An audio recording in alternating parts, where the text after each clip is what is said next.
सो हे hi hello guys, hopefully आप लोग ठीक ही होंगे। तो चलिए हम अपनी स्टोरी अनोखी मोहब्बत को स्टार्ट करते हैं। स्टार्ट करने से पहले जान लेते हैं कि लास्ट पार्ट में क्या हुआ था।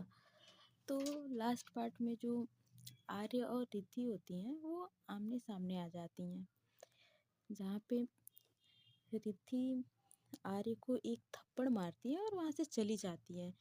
जहाँ आर्य उसे देखती है और उसका हाथ पकड़ती है, लेकिन रिद्धि अपना हाथ छुड़ाते हुए कहती है कि मैं कुछ नहीं कह रही, तो इसका गलत मतलब मत निकालो, वरना मैं अपने साथ गलत करने वाले के साथ बहुत गलत करती हूँ। अब इसके आगे ये सुनते ही आर्य उसका हाथ छोड़ देती है और वहाँ से जाने लगती है, लेकिन फिर पूछे मुड़कर आर्य से कहती हैं, मिस्टर आर्य, आप मेरा पीछा करना छोड़ दीजिए।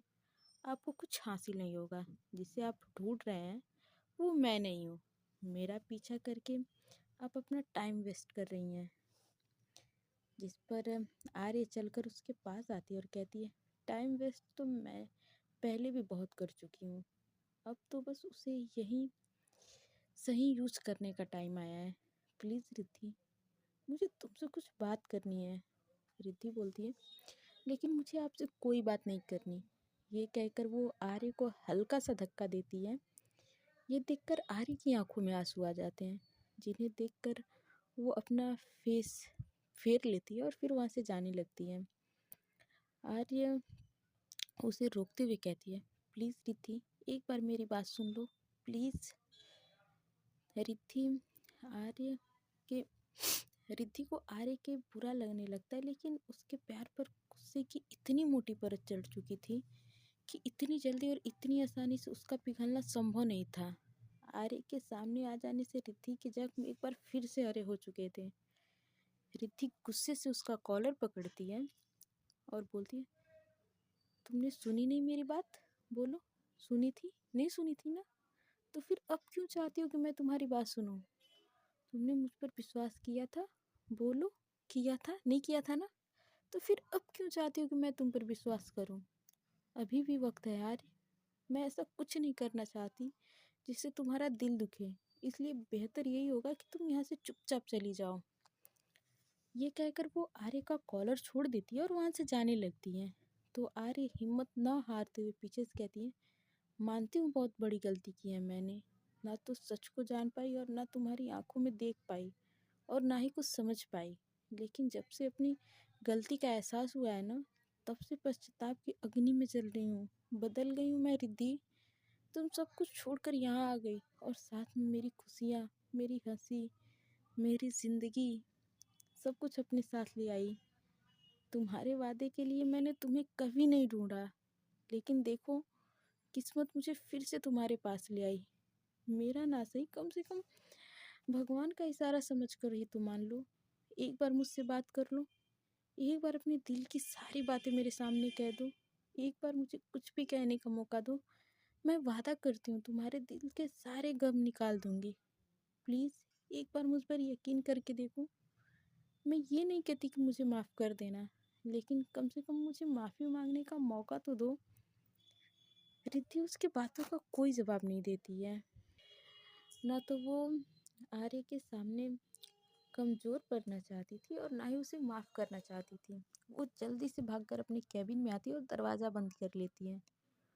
उसकी हिम्मत जो वो इतनी देर से आर्य के सामने दिखा रही थी, वो जवाब दे जाती है। वो अपने घुटनों के बल बैठ जाती है और ज़ोर ज़ोर से रोने लगती है। तभी उसके केबिन का दरवाज़ा खुलता है और माहिरा अंदर आती है। जब ये सब कुछ हो रहा था तो माहिरा और राहुल दोनों ही बाहर कॉरिडोर में थे और उन दोनों ने सब कुछ देख लिया था जो वहाँ पे हुआ था। माहिरा के पीछे पीछे राहुल भी वहाँ आता है। रिद्धि को इस तरह से टूटता हुआ देखकर माहिरा जल्दी से रिद्धि के पास आती है और उसे पानी पिलाकर कुर्सी पर बैठाती है। उसके बाद से माहिरा रिद्धि को अपने गले लगाते हुए बोलती है, शांत हो जाओ रिद्धि, इस तरह रोने से कुछ नहीं होगा। मैंने तो पहले ही तुमसे कहा था कि एक बार आर्य से बात कर लो। इस पर रिद्धि बोलती है, एक तो तू बार बार ये कहना बंद कर, समझी? जिस पर माहिरा हल्का सा स्माइल करते हुए कहती है, अच्छा तो तू क्या चाहती है? जिस पर राहुल रिद्धि के पास आता है और कहता है, रिद्धि ये सब तो होना ही था। मैंने तो तुम्हें पहले ही समझाया था कि जब आर्य का सामना करना पड़ेगा तो, और जब तुम्हारा और उसका आमना सामना हो चुका है तो मैं ये कहता हूँ कि एक बार अपनी उसकी बात सुन भी लो और अपनी सारी बातें उसके सामने रख भी दो। रिद्धि बोलती है, लेकिन राहुल, मेरे और उसके बीच में बात करने लायक कुछ बचा ही नहीं है, मैं क्या बात करूं उससे? राहुल बोलता है, सालों के फसाने दूर, तुम दोनों के बीच यूं ही कुछ पलों में तो नहीं कम होगे ना? कुछ कदम तुम्हारी तरफ आगे बढ़ा रही है तो तुम्हारा भी फर्ज बनता है कि कुछ कदम तुम भी उसको उसकी तरफ बढ़ाओ और उस फासले को कम करो। रिद्धि बोलती है, रिद्धि, और अगर मैं उन फासलों को कम करना ही नहीं चाहूँ तो तुम दोनों समझने की कोशिश करो, मेरे और आर्य के बीच में ठीक करने लायक कुछ बचा ही नहीं है। जिस पर मायरा कहती है, ऐसा तुझे लगता है, लेकिन तेरे और उसके बीच में अभी भी बहुत कुछ बचा है। रिद्धि बोलती है, हमारा रिश्ता तो उसी दिन टूट गया था जिस दिन आर्य ने मुझ पर ये सारे इल्ज़ाम लगाए थे। और रही बात प्यार की, वो तो प्यार तो हम दोनों के बीच कभी था ही नहीं। हम दोनों के बीच अगर कुछ था तो वो सिर्फ और सिर्फ गलतफहमी, एक दूसरे पर अविश्वास। उन तीनों में से कोई कुछ भी आगे कहता उससे पहले ही आर्य अंदर आती है और उससे कहती है, तुमसे किसने कहा कि हम दोनों के बीच में कभी प्यार नहीं था रिद्धि? रिद्धि उससे मुंह फेर कर खड़ी हो जाती है और फिर कहती है, कभी का तो पता नहीं, लेकिन फिलहाल हम दोनों के बीच अब कुछ नहीं है। आर्य बोलती है, कोई भी रिश्ता सिर्फ एक इंसान से नहीं बनता। हर रिश्ते में दो इंसान जुड़े होते हैं। और जब ये रिश्ता हम दोनों से जुड़ा था तो हम दोनों के बारे में अकेले फैसला लेने वाली तुम कौन होती हो? रिद्धि बोलती है, तुम क्या चाहती हो आर्य? मैंने कब कोई फैसला अकेले लिया? आज तक चुपचाप से तुम्हारे लिए हुए फैसलों को मानती आ रही हूँ।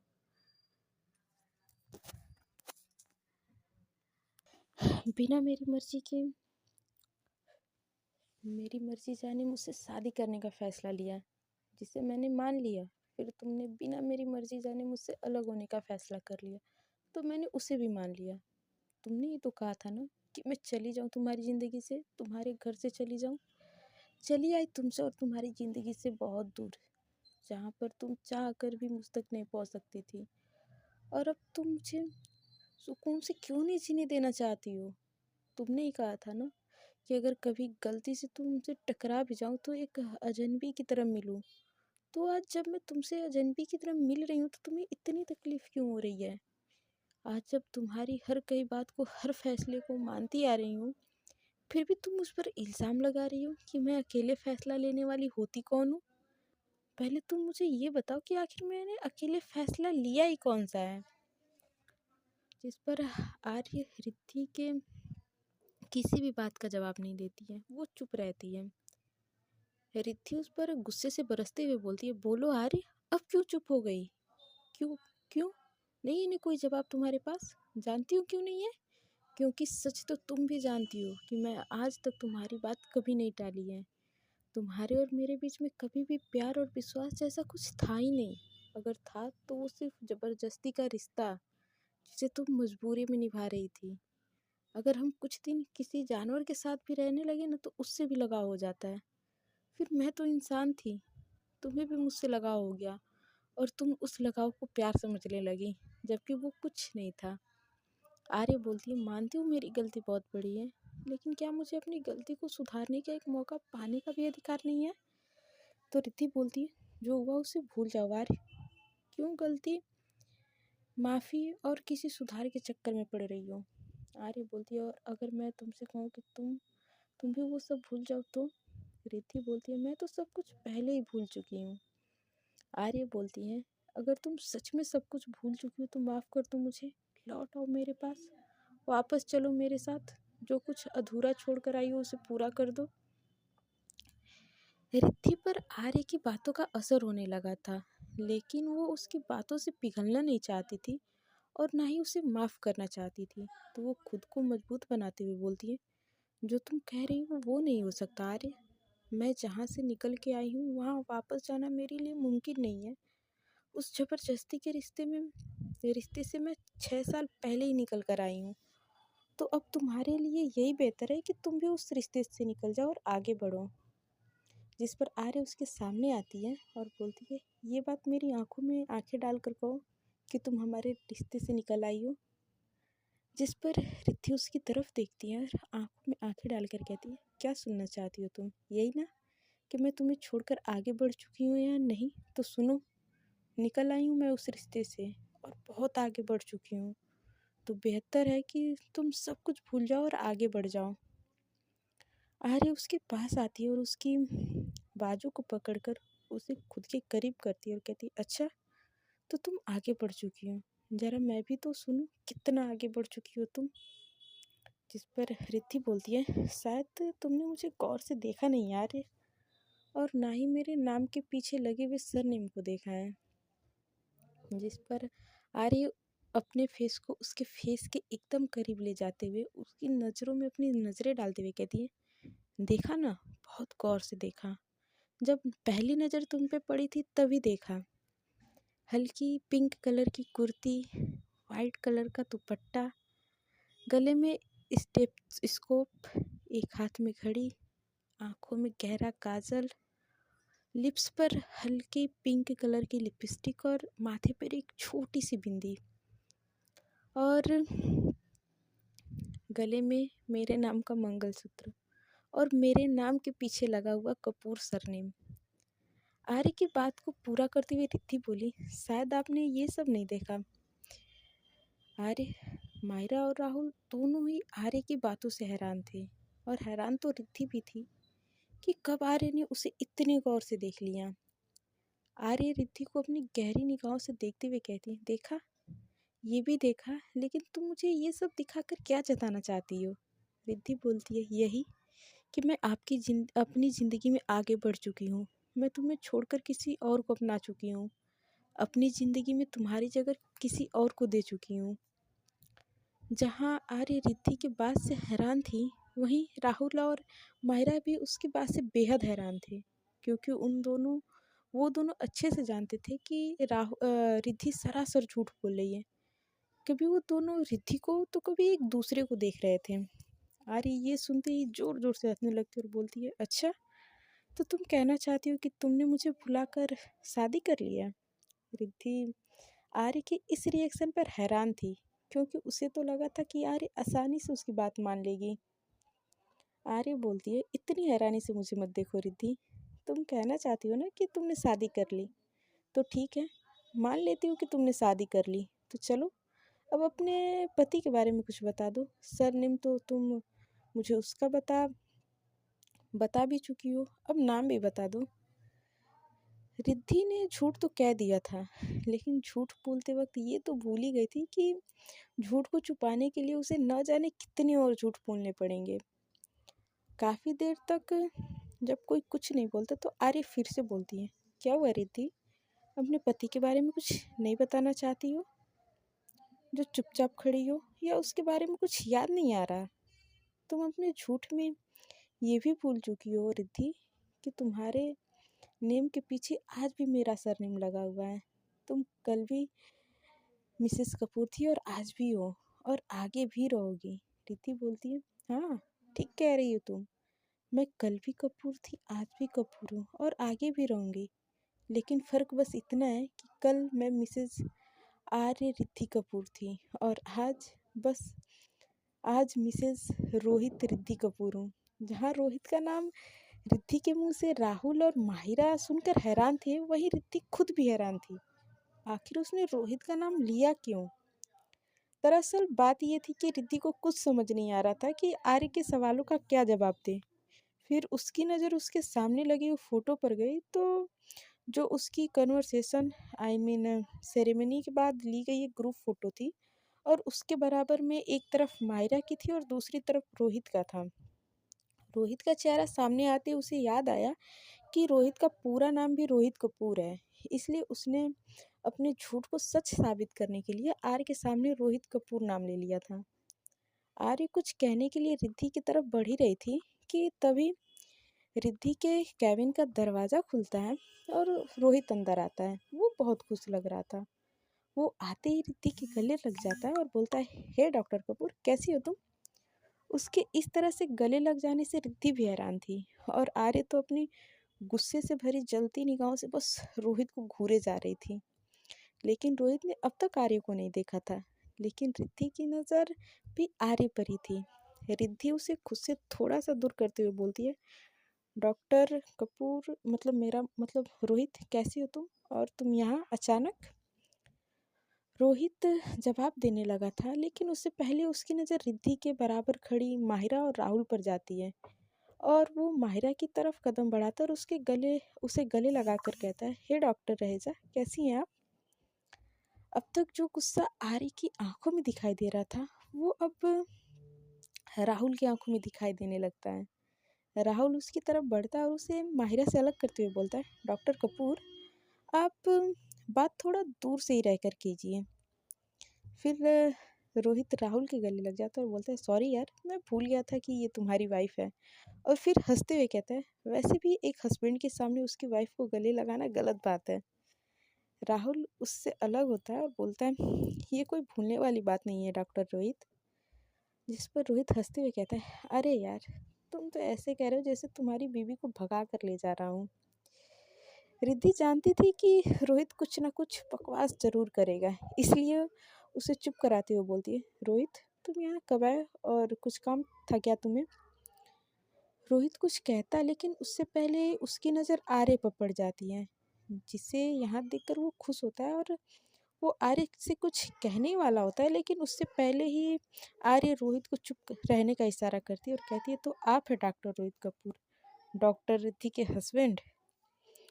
आर्य के मुंह से खुद के लिए डॉक्टर रिद्धि के हस्बैंड सुनकर रोहित एकदम शॉक्ड रह जाता है। वो एक नज़र आर्य को देखता है और फिर एक नज़र रिद्धि पर डालता है। वहीं रिद्धि ये सुनकर अपनी आंखें बंद कर लेती है। उसे समझ नहीं आता कि अब वो आगे की सिचुएशन को कैसे हैंडल करेगी। रोहित रिद्धि से कुछ कहने वाला होता है कि उससे पहले ही आर्य रोहित से कहती है, डॉक्टर रोहित, लगता है आप काफ़ी दिनों से अपनी वाइफ से मिले नहीं हैं। जिस पर रोहित के पास कहने के लिए कुछ नहीं होता है, तो वो चुप हो जाता है और बस रिद्धि को देखता रहता है कि शायद वो कुछ कहे और ये जो झोल झमाल हुआ है वो ठीक हो जाए। आर्य बोलती है, डॉक्टर रोहित, इतना हैरान परेशान होने की ज़रूरत नहीं है। मैं आपकी परेशानी समझ रही हूँ कि आप सोच रहे होंगे कि मैं कौन हूँ, और मैं आपको बता दूँ कि मैं आपकी वाइफ के मुताबिक उनकी एक्स वाइफ या हस्बैंड आर्य हूँ। ये कहकर वो रोहित के पास आती है और उससे हाथ मिलाती है और फिर धीरे से रोहित के कान के पास जाती है और लगभग फुसफुसाते हुए कहती है, डॉक्टर रोहित, प्लीज़ हेल्प कर दीजिए। जो जैसा चल रहा है उसे वैसा चलने दीजिए आप। किसी को पता नहीं चलना चाहिए कि आप और मैं पहले मिल चुके हैं या हम दोनों एक दूसरे के बारे में सब कुछ जानते हैं। आर्य की बात सुनकर रोहित के भी होठों पे मुस्कान आ जाती है और उसका कंधा थपथपाते हुए मुस्कुरा कर कहता है, अगर आप उसके एक्स हैं तो मैं डॉक्टर रिद्धि का प्रेजेंट हस्बैंड हूँ, डॉक्टर रोहित कपूर। यहाँ राहुल और माहिरा तो हैरानी से डॉक्टर रोहित को देखे जा रहे थे।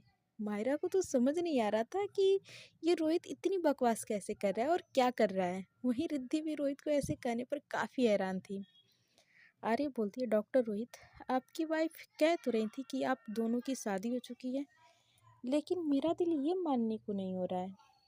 रोहित को कहता उससे पहले रिद्धि कहती है, तुम्हें कभी मेरी बातों पर विश्वास था ही कहाँ आर्य? जब मैंने तुमसे सच कहा था तब भी तुमने मेरी बातों पर भरोसा नहीं किया था, और आज जब मैं तुम्हारे सामने दोबारा सच कह रही हूँ तब भी तुम मेरी बातों पर भरोसा नहीं कर रही हो। जिस पर आर्य बोलती है, मैंने जो गलती पहले की थी वो दोबारा नहीं दोहराना चाहती हूँ। पहले मैंने तुम्हारी बातों पर भरोसा ना करके गलती की थी, लेकिन आज तुम्हारी बातों पर भरोसा करके वो गलती मैं दोबारा नहीं करूँगी। ये सुनकर रिद्धि उसकी आंखों में आंखें डालकर कहती है, तुम्हारा भरोसा करने ना करने में सच्चाई बदल नहीं जाएगी। सच्चाई ये है कि मेरी शादी हो चुकी है और अब मैं डॉक्टर रोहित की वाइफ हूँ।